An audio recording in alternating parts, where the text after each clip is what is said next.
dia! Vou começar com uma pergunta fácil.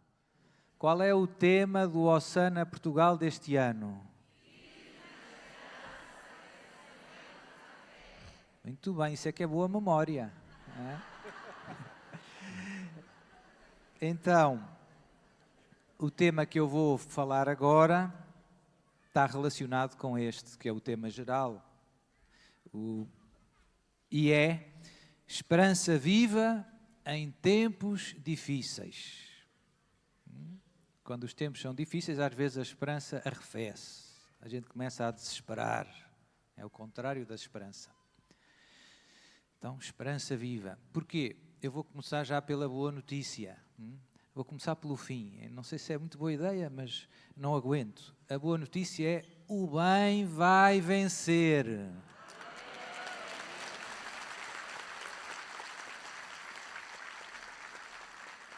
E por isso não há motivos para desesperar.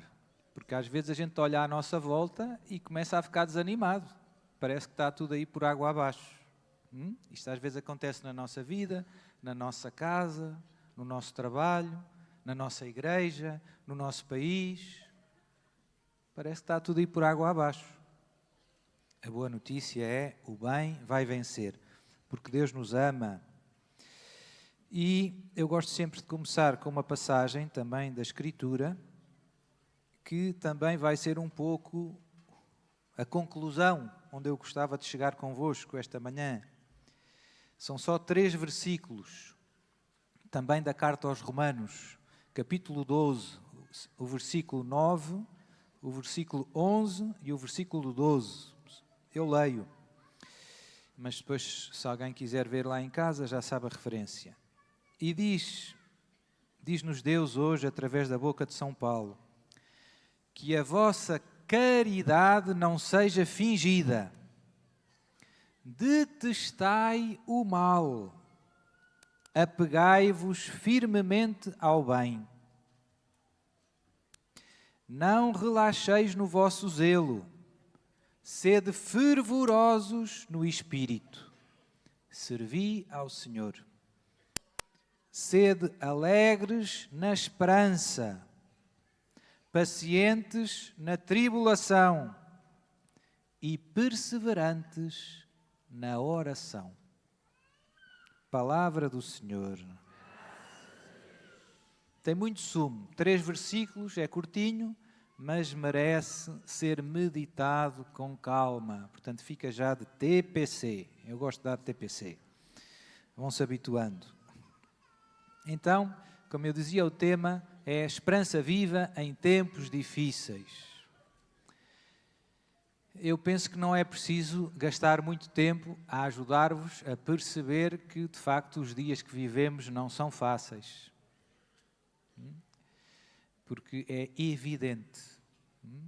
Não foi uma coisa que aconteceu da noite para o dia. Foi um longo processo que já dura algumas décadas. Eu sou do tempo do Papa João Paulo II, já sou velhinho. E o Papa João Paulo II escreveu várias encíclicas, tem uma que se chama O Evangelho da Vida. E nessa encíclica ele falava da cultura da morte. Hoje no mundo a gente vê uma cultura da morte, ou seja, uma promoção de políticas e de maneiras de pensar que são contra a vida. Como se a vida não fosse um bem, como se a morte fosse uma coisa boa, desejável. E dentro dessa cultura da morte, depois nascem vários filhos e netos. Não é? Temos, em primeiro lugar, o aborto, a eutanásia e por aí afora. Não é? Que, infelizmente, eu digo isto com muita tristeza, no nosso Portugal, que nós achamos que era um país católico, agora já não é tão claro se Portugal é um país católico. Porquê? Porque estas leis passaram todas com grande facilidade. E até mais triste ainda, houve mais que um referendo em relação ao aborto e muitos católicos votaram a favor do aborto. Faz pensar, não faz? Onde chegamos? Onde chegamos? devia ser uma coisa tão óbvia. Devia ser uma coisa tão óbvia que matar o bebê na barriga da mãe não é justo. Qual é a dificuldade? É que não dá jeito. Mas isso é um argumento. Mas é uma pessoa que merece amor e respeito, como cada um de nós. Nós gostamos que os outros nos respeitem. Gostamos, não gostamos? Não faças aos outros o que não gostas. Tu já foste embrião. O embrião só precisa que lhe deem um bocadinho de tempo. Se ele comer e sair da barriga da mãe, vai se tornar uma pessoa parecida contigo. Ele já é uma pessoa. Mas enfim, e depois a eutanásia, os velhinhos já não dão jeito, atrapalham, e por aí afora. Não é? E outras leis muito graves que passaram há não muitos anos. Não é? Casamento de 2 pessoas do mesmo sexo foi aprovado. A procriação medicamente assistida. Enfim, a lista podia continuar. Tudo isto faz parte daquilo que o Papa João Paulo II chamava a cultura da morte. A cultura da morte continua a crescer por o mundo afora. O número de abortos voluntários intencionais por ano continua a subir no planeta Terra. Em 2024, segundo o site da OMS, eu encontrei lá numa notícia, o ano passado houve 77 milhões de abortos voluntários no planeta Terra. Portugal tem 10 milhões de habitantes. Portanto, a cultura da morte está muito grande. Portanto, são tempos difíceis. São tempos difíceis. São coisas graves que estão a acontecer à nossa volta. O Papa Bento XVI, há menos anos, falava da ditadura do relativismo. O mundo em que vivemos, a cultura ocidental, como nós dizemos, não aceita, não tolera convicções fortes. Só existem opiniões para o mundo de hoje. Só há opiniões. Não existe a verdade. Quem acha que tem a verdade deve ser rapidamente algemado, posto numa camisa de forças e ser declarado fundamentalista. E é uma ameaça para a ordem social. Isso complica-nos a vida, porque nós acreditamos que existe a verdade, ou não acreditamos? E que a verdade não é só uma ideia, é uma pessoa com cabelo e barba. Jesus de Nazaré. Eu sou o caminho, a verdade e a vida. Ninguém vai ao Pai senão por mim. Portanto, num mundo em que tudo é opinião, os católicos também se começam a sentir um pouco desconfortáveis.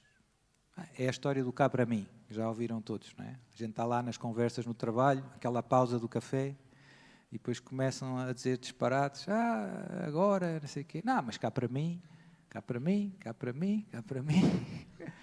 E dali não saímos, e dali não saímos. São tudo consequências de um problema que está mais na raiz, mais profundo, que se chama falta de fé. Porquê? Porque Jesus falou, Deus falou. E Deus não se engana. Ou engana-se. O que é que acham? Deus sabe o que diz.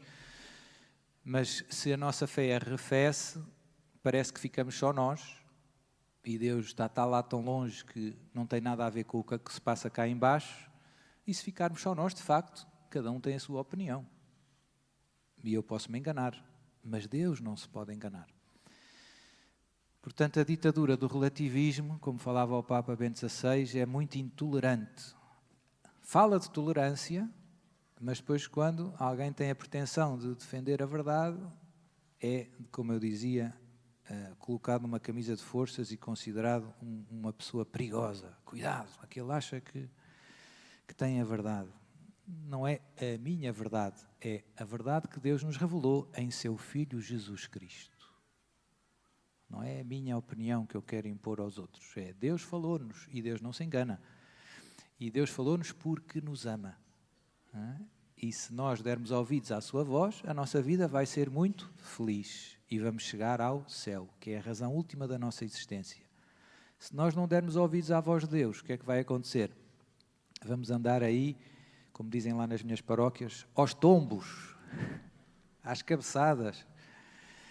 E às vezes temos dias melhores, outros piores, e andamos aí, sofremos muito, fazemos sofrer os outros, e o mais triste de tudo é morrermos e vamos para o inferno. Nossa Senhora aqui em Fátima apareceu, uma das coisas que ela nos mostrou aos pastorinhos, e também a nós, no fundo, o inferno existe e infelizmente não está vazio. Isto é uma coisa que temos que levar muito a sério. Qual é a consequência desta verdade? É que a nossa liberdade não é uma brincadeira. Eu posso dizer que sim a Deus e posso dizer que não a Deus. E, portanto, eu tenho que pensar bem. E o pecado, no fundo, o pecado o que é? É dizer que não a Deus. E sem Deus, isto vai correr mal. Já nesta vida. Já nesta vida.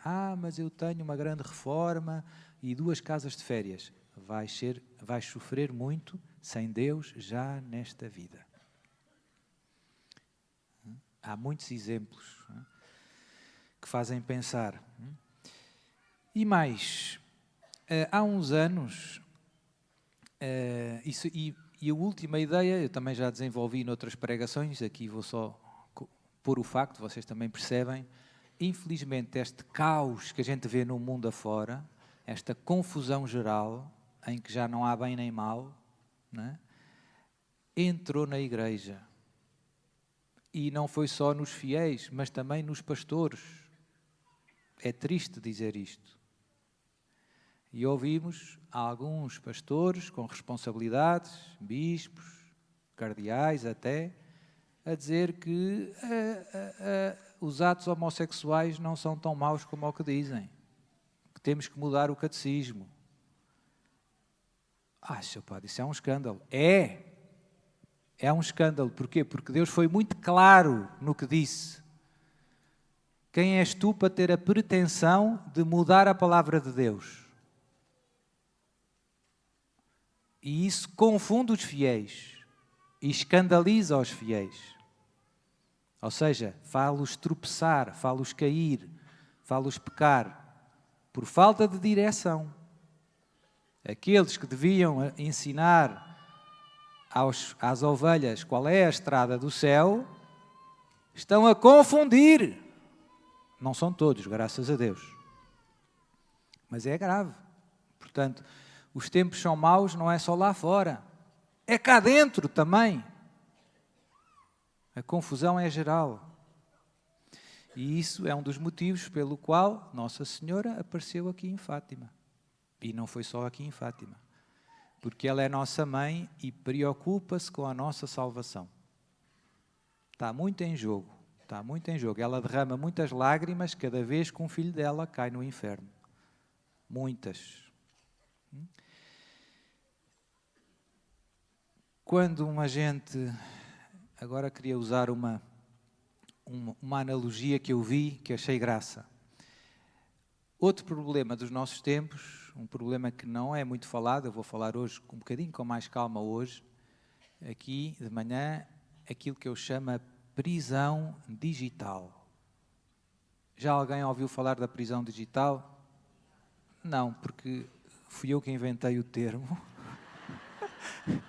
e nunca falei quase. Falei 2 ou 3 vezes.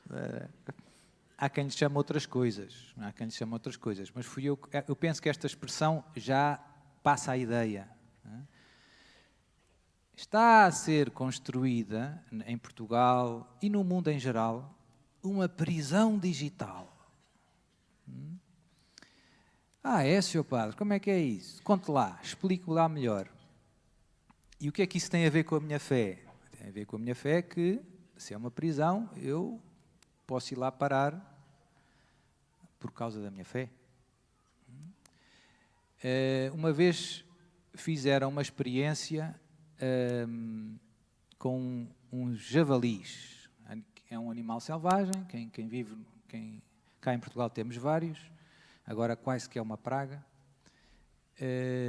Às vezes vêm e vão lá estragar a minha horta. Por acaso eu não tenho grande horta, mas as dos meus vizinhos, lá passam javalis, rebentam com tudo. E a experiência era muito simples. Era no meio de uma floresta, havia ali um pradozinho muito bonito e os investigadores colocavam comida para os javalis. Se eles estivessem lá, os javalis não se aproximavam, porque eles fogem de nós, não é? Durante o dia. Mas, à noite, eles cheiram bem, lá cheiravam e comiam a comida. E no dia seguinte, o que é que eles fizeram, os tais investigadores? Colocavam uma parte, umas grades, no fundo, deitadas no chão. E comida. E no dia seguinte, os javalis foram lá e comeram a comida. E passado um dia, ou 2 dias, colocavam mais outras grades e uns tubos no chão. E os javalis foram lá, comiam a comida e iam embora. E depois levantaram 2 lados da gaiola, e puseram umas barras a segurar uma à outra. Os javalis podiam entrar e sair pelos 2 lados, cozinham comida, os javalis foram lá, comiam, voltavam, iam embora. Terceiro dia, colocavam outro lado, já só havia um lado aberto. Os javalis iam lá, comiam, iam embora. No último dia, colocavam a última parte com uma portinha, com uma portinha aberta com um fiozinho. Estão a ver, não é? Os javalis iam lá, todos contentes, comer, como sempre faziam, e de repente, chic, fechou-se a porta. E a partir daquele momento eles estavam todos dentro da jaula. Eles quase que não deram conta. Foram-se habituando. Ou se nós quisermos, outra imagem, quando a gente vê aqueles programas de culinária, que são muito úteis. Eu, por acaso, sou fraco na cozinha, tenho pena. Mas sei assim 2 ou 3 receitas, mas é gulosice mesmo, que é tipo os crepes que a minha avó fazia, os brigadeiros que a minha mãe fazia e assim pouco mais. Sei de cor essas receitas. Então, aqueles programas da televisão são muito engraçados, porque aquilo parece tudo muito fácil. Porque o cozinheiro vai dizendo ao cozinheiro, e depois juntam-se 200 gramas de farinha, e está ali uma tacinha que já tem 200 gramas, por acaso. E depois mais 2 ovos, e estavam ali 2 ovos ao lado já. E depois não sei o quê. Não é? Então aquilo está ali tudo pronto, e a receita faz-se num instante, e até já está pronto. E depois ela abre o forno, e sem saber como, já sai a cheirar e tudo. E então, o que é que eu vejo? Eu vejo que os ingredientes da prisão digital já estão todos à nossa volta. Só ninguém ainda percebeu, não é ninguém, graças a Deus, há muita gente que percebeu, mas muita gente mesmo assim é uma gota d'água. Não chega a 1% da população. Só ninguém percebeu onde é que isto vai levar. Como é que a história vai acabar? Qual é o bolo que aí vem? As pessoas não perceberam qual é o bolo que aí vem. Quais é que são os ingredientes? Eu vou fazer a lista. Se calhar alguns vocês não percebem muito bem o que é que são, mas não fiquem aflitos. Eu explico um bocadinho. E depois, mais tarde, podem ir procurar. Primeiro ingrediente fácil. 5G. Já ouviram falar do 5G? Prontos. Internet através das redes de telemóveis. E também o 6G. O 6G já foi testado há poucas semanas, na China. Portanto, o 6G há de vir. É igual ao 5G, com a vantagem de poder transmitir ainda mais dados do que o 5G. Já permite. Mas o 5G já permite uma coisa que o 4G não permitia com tanta facilidade, que é tudo estar ligado à internet o tempo todo. Este é um dado importante. Este é um ingrediente importante para a prisão digital. Hoje é possível tudo estar online o tempo todo. E é uma novidade. Na história não aconteceu isto. É a primeira vez na história da humanidade que toda a gente tem um telemóvel no bolso que está ligado à internet. E não é só um telemóvel, é um relógio, é um carro que está ligado à internet, é uma casa inteligente, é uma máquina da roupa inteligente e por aí afora. Segundo ingrediente é uma tecnologia que se chama blockchain. O que é o blockchain? Quem já ouviu falar das criptomoedas, do Bitcoin, basicamente o blockchain é uma espécie de diário de bordo, é um registro, é uma lista de informações que não está centralizada, ou seja, ninguém tem um controle central e que, aqui é que vem o aspecto interessante, é impossível de apagar. Não dá para voltar atrás. Fica um registro, no caso do Bitcoin, fica um registro perpétuo de todas as transações que foram feitas com o Bitcoin. Para sempre. A não ser que a gente fosse a todos os lugares do mundo onde estão os computadores ligados e destruísse os computadores. Mas basta haver alguns ligados, o registro que substitui. Ou seja, é virtualmente impossível anular o registro feito com esta tecnologia, blockchain. Isso significa, na prática, que os nossos registros digitais, um dia, podem ser virtualmente inapagáveis, digamos assim. E que, caindo nas mãos erradas, podem dar a alguém muito poder, saber tudo sobre toda a gente. Terceira ideia, terceiro ingrediente, couves de Bruxelas. Foi só para vos acordar que vocês estavam aí com uma cara muito séria. Não é caso para tanto. IA, inteligência artificial. Já ouviram falar? Então, uma boa notícia. A inteligência artificial é burra. Mas é um segredo. Lá fora eles acham que é inteligente. Porque não pensa propriamente, não é? Mas basicamente o que é que faz a inteligência artificial? Consegue digerir, processar em linguagem de computadores, quantidades exorbitantes de informação e tirar, digamos assim, padrões, tirar, digamos, conclusões que depois são úteis para tomar decisões. Ou seja, vou dar um exemplo estúpido, não é? Todas as fotografias de canários que existem no mundo, a inteligência artificial processa aquilo tudo, é uma quantidade imensa, de não sei quantos bilhões de fotografias de canários é que há, e depois a gente diz, agora desenha um canário. E ele desenha. Porque, com base naquilo que ele recebeu como input, digamos assim. Aqui a grande vantagem da IA é tornar grandes quantidades de informação, digamos assim, resumidas e utilizáveis. Porque se eu tivesse no meu computador as fotografias dos canários que existem todas no mundo, para que é que isso me servia? Eu não conseguia vê-las durante a minha vida, sequer. Estão a ver o problema? Portanto, a IA consegue gerir uma quantidade exorbitante de dados de uma maneira utilizável. E isto ligado com aquilo que eu disse no início, com o 5G e com o blockchain e outras coisas que vão vir para a frente, dá pela primeira vez na história à humanidade a possibilidade de monitorar, eu já vou explicar, observar, acompanhar em tempo real o que está a acontecer no planeta Terra. Porquê? Porque tudo está ligado à internet. Não é?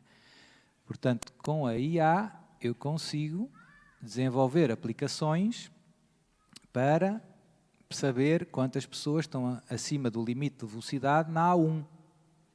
Eu estaria, se calhar. Agora estou a tentar ter mais juízo. Mas não é fácil. Mas estão a ver? Portanto, isso passaria a ser relativamente fácil. E já há muitas aplicações, já há empresas famosas, bem cotadas na Bolsa, que vendem serviços de IA. Por exemplo, na guerra de Israel, na Palestina, o que é que está a acontecer? A IA já decide quais é que são as pessoas a abater. Já é decidido por IA. depois há um oficial que dá a palavra final, dá o ok. Mas os nomes que surgem e o local das pessoas, quem dá é a IA. Olha, mata aquele.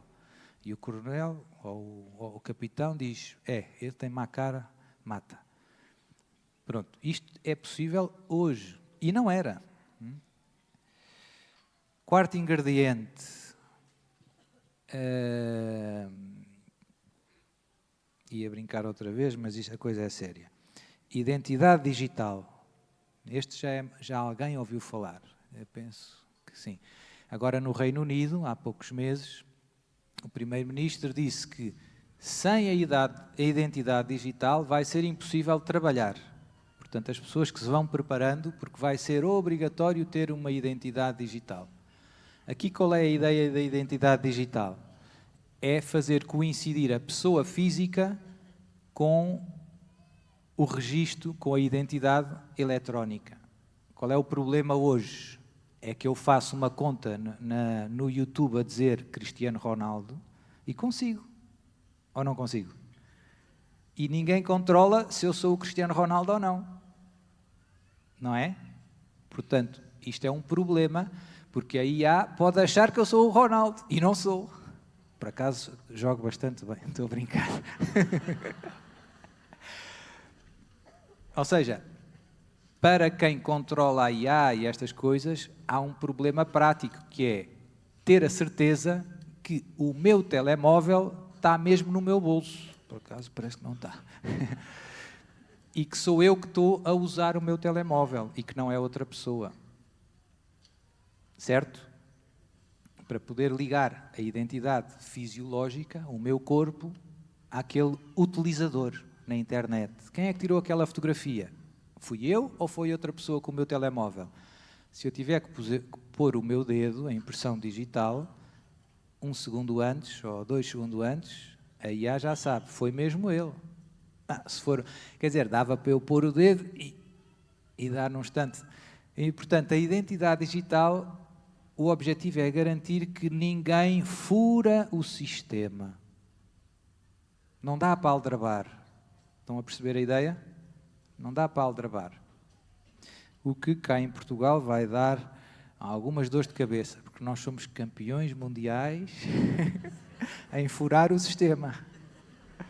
O que, em certas circunstâncias, eu não quero incentivar a injustiça nem ao crime, pelo contrário, mas em certas circunstâncias pode ser útil.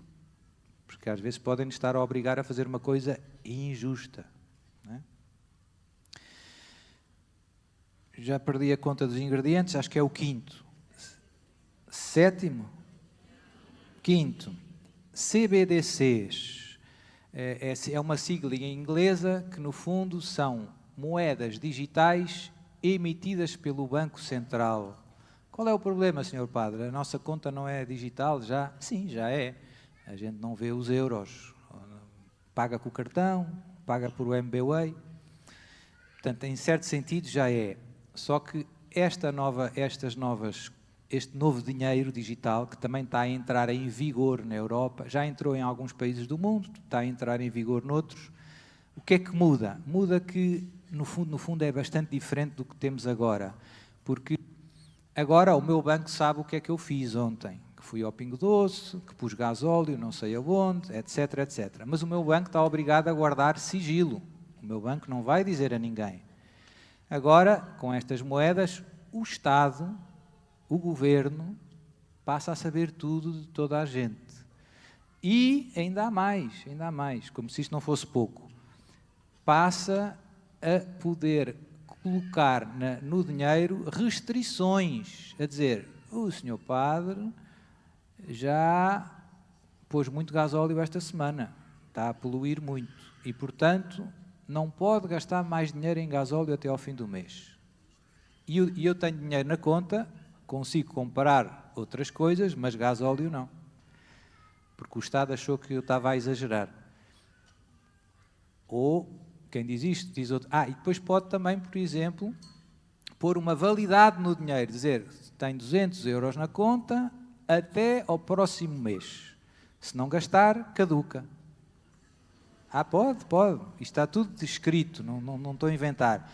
E pode pôr ainda mais, pode pôr juros negativos. Se não gastar, os bancos até hoje não conseguem cobrar juros negativos. Porquê? Porque senão as pessoas tiram o dinheiro da conta. É muito simples, não é? Mas se não houver dinheiro físico, só houver dinheiro digital, os juros poderiam ser negativos, em teoria. Ou seja, chega ao fim do ano, em vez de eu receber mais 1%, eu tiro-me 1%. Tenho lá 200 euros, chega ao fim do ano, os juros são passar para 198.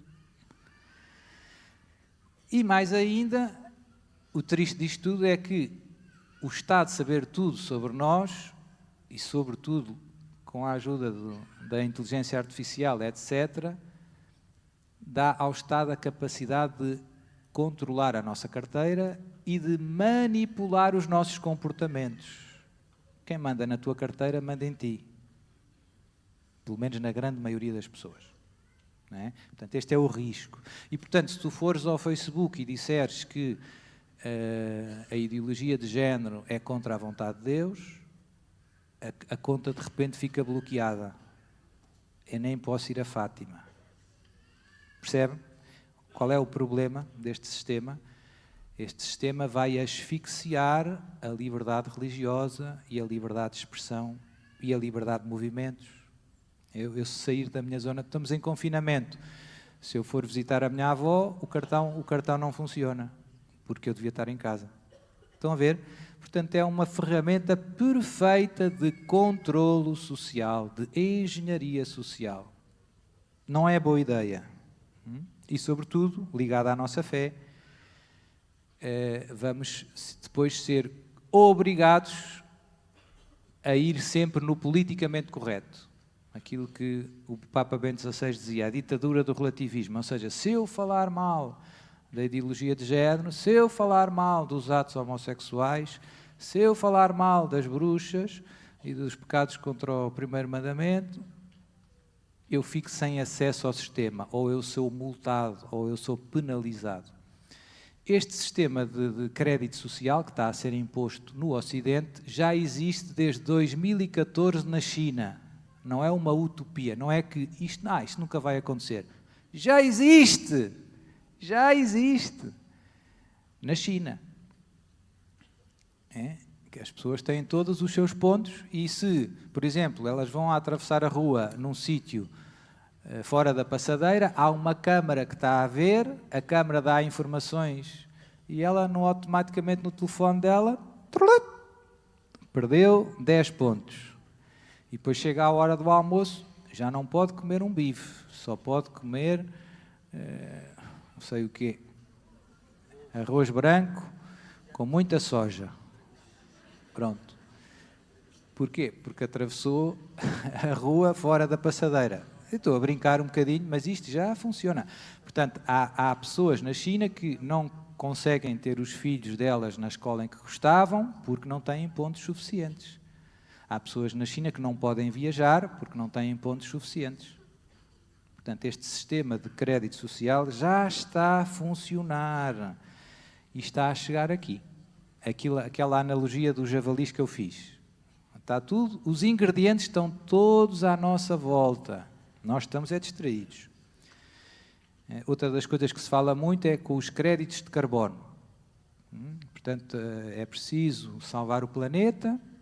A culpa do planeta estar com tantas mudanças climáticas é nossa. É uma verdade que nos fazem passar como evidente, mas no fundo não é verdade. É preciso. O impacto humano no CO2 é 3%. E o CO2 no planeta Terra, neste momento, no ar, qual é a percentagem de CO2 aqui em Fátima? 0,04%. E desses 0,04%, 3% depende de nós, do carro, das vacas, etc. Portanto, não é verdade. Há muitos cientistas bons que dizem que desmascaram isto, só que não aparecem no telejornal. E depois há muita gente com muito dinheiro que financia estudos para aldrabar e dizer a culpa é do teu carro a diesel. É mentira. É mentira. A culpa não é do carro a diesel. Se o CO2 baixar de 0,02, as plantas começam a asfixiar. porque as plantas precisam de CO2 para viver. Nas estufas há máquinas de produzir CO2. Não sei se alguém tem estufas aqui. Há máquinas que produzem CO2, como o meu carro, para as plantas poderem respirar. É ao contrário, nós precisamos de oxigênio, elas precisam de CO2. E depois outras coisas que também estão a acontecer, que foi um bocado como aconteceu na pandemia. Nós só tomamos uma vacina se houver uma doença. Portanto, nós só queremos segurança se houver insegurança. E é o que a gente está a ver na Europa, por exemplo, esta questão das migrações e das violências e andar tudo ao estalo. Como é que eu vendo segurança? Gerando insegurança, gerando caos. As pessoas vão pedir segurança, vão pedir identidade digital e vão-nos vender a identidade digital como vai ser impossível haver mais fraudes, vai ser impossível uma pessoa não ser identificada e não ser presa. Vão-nos vender as CBDCs como é a coisa mais conveniente que há. E é conveniente e é bom, mas tem um preço, que é o sacrifício da nossa liberdade em todas as suas dimensões. Isto está ligado com a nossa fé, Sr. Padre? Sim, na minha opinião, sim. Isto é uma espécie do avô daquilo que no Apocalipse se chama a marca da besta. Nós acreditamos que o Apocalipse diz que vai chegar na grande tribulação, em que eu acredito que já estamos a viver, vai chegar um momento em que já não é possível comprar nem vender sem esta marca. Diz lá. Né? E, portanto, estes ingredientes vão dar origem a um sistema e, se eu quiser estar no sistema, tenho que aceitar. E por isso eu digo, já há uns anos, que um dia, não é já, um dia vai chegar um momento em que eu vou ter que escolher, como Matatias, agora temos estado a ler o livro dos Macabeus, ele teve que escolher entre a fé dele e a casinha dele, que era em Jerusalém. E o que é que ele escolheu? Escolheu a fé. Largou a casa e tudo o que tinha e fugiu para os montes. Foi a leitura de quinta-feira. Hoje é sábado, há 2 dias. Vão ler. Leitura da missa de quinta-feira. E disse, quem quiser ser fiel à aliança, venha comigo, siga-me. E houve um grupinho de doidos, não eram muitos, que foram com ele e que deixaram tudo. E diz a leitura, e se refugiaram no deserto, nas cavernas. Porque para eles, Deus está primeiro. Eu não vou dizer que não a Deus. Eu não vou virar as costas ao meu Deus, mesmo que eu perca tudo. É bom a gente pensar nisto agora? É. Porquê? Porque se calhar este cenário não está tão longe de nós como nós imaginamos. E é bom a gente pôr esta pergunta. E eu? Largava a minha casa por Jesus? Pois. É bom. E agora, Sr. Padre? Por isso é que o Sr. Padre fala das galinhas. Também é por isso. Porque é preciso ter um plano B. Não estar nas mãos do sistema. Ou seja, não perder a minha liberdade, né? Continuar a seguir Jesus. E depois, se me quiserem tirar a conta do banco, tirem. Fico com as galinhas. Eu brinco, mas não é... É uma brincadeira que tem bastante verdade. Eu tenho galinhas mesmo. Até tenho 4 galos neste momento. São demais. Aquilo às tantas dá zaragata. Mas troco. Se alguém quiser trocar por alguma galinha... E estão todos cheios de saúde e coisa. Estamos no ano do jubileu e o tema do jubileu é Peregrinos da Esperança. Portanto, agora a coisa estava um bocado pesada, não era? Pronto, agora vêm as boas notícias. Mas eu comecei pela solução. A solução é o bem vai vencer. Não pode não vencer. E o que é a esperança? É uma das virtudes cristãs mais importantes. Há 3 virtudes que chamamos as virtudes teologais. Fé, esperança e caridade. Porquê é que se chamam virtudes teologais? Porque têm a ver com Deus. Theos, Deus.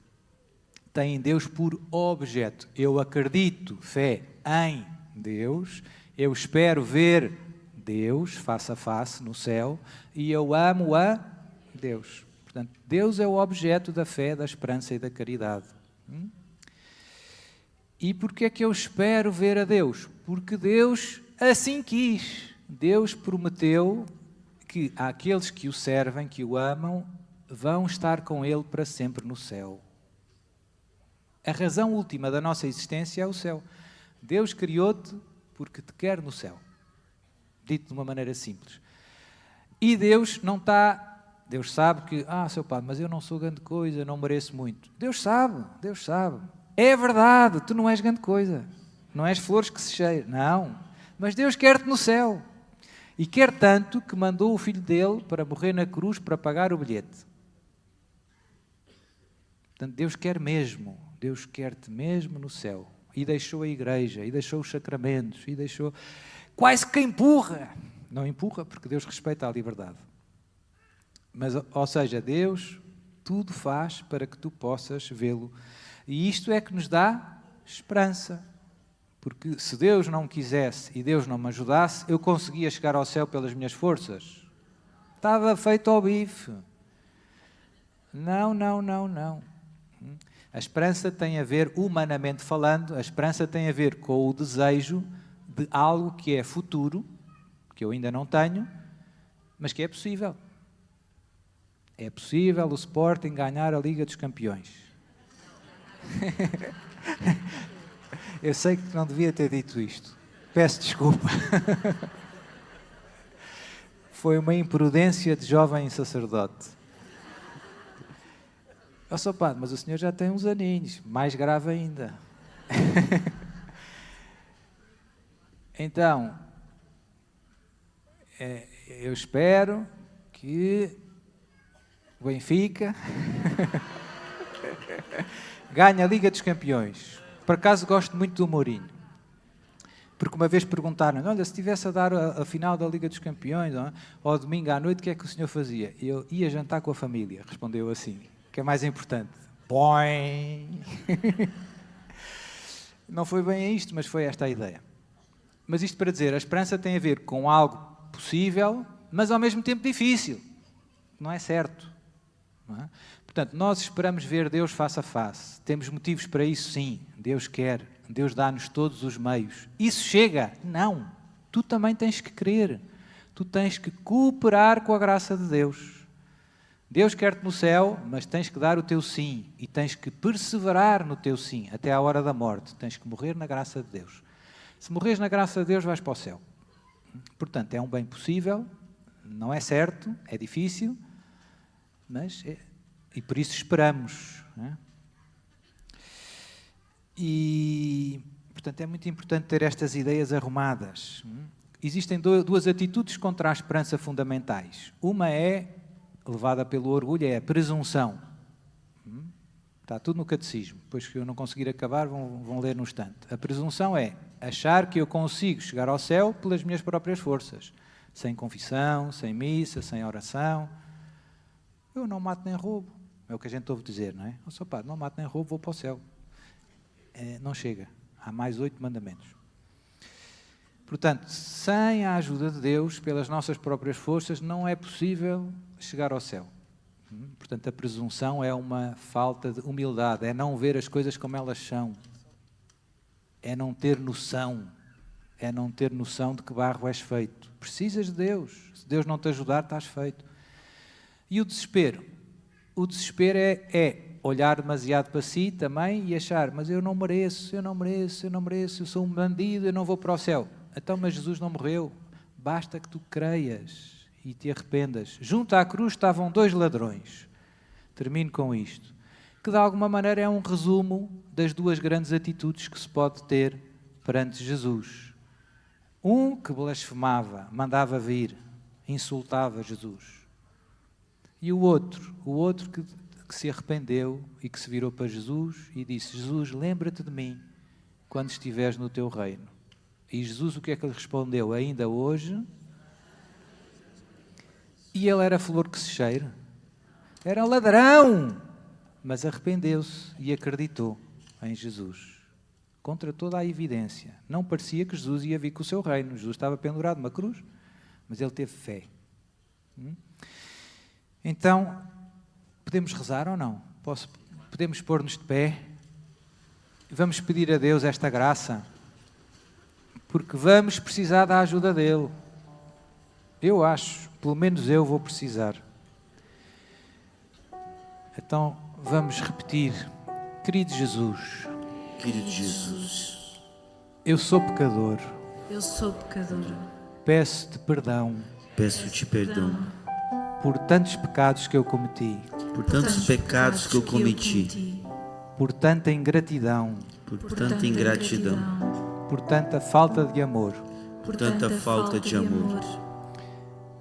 Eu te peço, Senhor, Eu te peço, Senhor, um arrependimento sincero, um arrependimento sincero, profundo, profundo, de todos os meus pecados. de todos os meus pecados. Manda agora Manda agora sobre o meu coração sobre o meu coração o teu Espírito Santo. o teu Espírito Santo. Que o Espírito Santo renove o meu coração. Que o Espírito Santo renove o meu coração.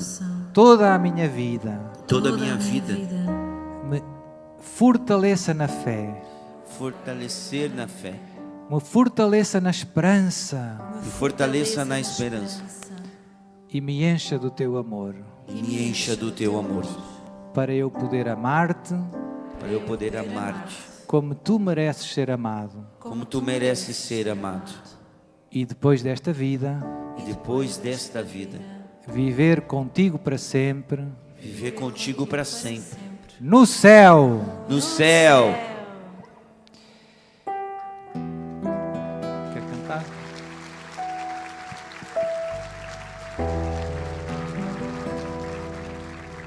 Tem um refrão de uma canção que vem muito de encontro a essa pregação, a essa partilha.